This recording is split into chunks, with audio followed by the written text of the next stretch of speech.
The U.S. is sending F-22 fighter jets to the Middle East to deal with what the military is calling unsafe and unprofessional behavior by Russian pilots.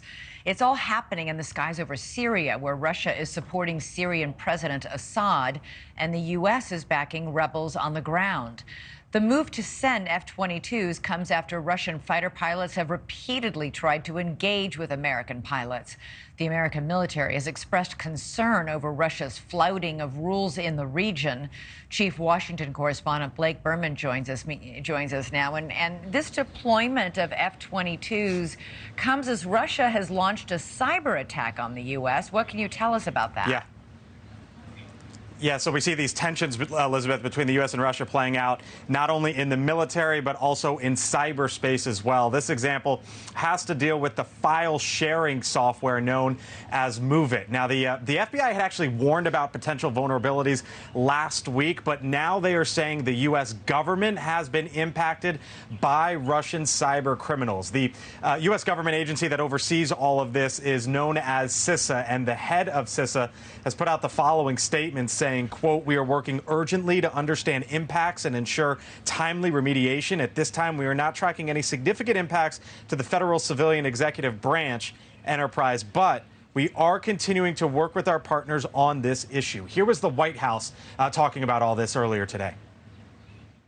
The CISA and FBI have worked with government agencies as well as those outside the government that were impacted in order to make sure that their software is updated and that they are taking the most secure action that they can to protect themselves. Right now, I can tell you the FBI is investigating. Elizabeth, the Department of Energy has told us that 2 of its entities have been compromised as a result of this cyber attack, but they also say that they are working or trying to work on mitigating the impacts. Elizabeth, you've covered enough of these to know that there's initially the headline, but it takes weeks into months when you talk about these cyber attacks to find out the exact scope and just how big this could potentially be. Yeah, but when you said that 2 agencies were potentially impacted, do you have any idea how much so, even though I know the details won't come out? They say 2.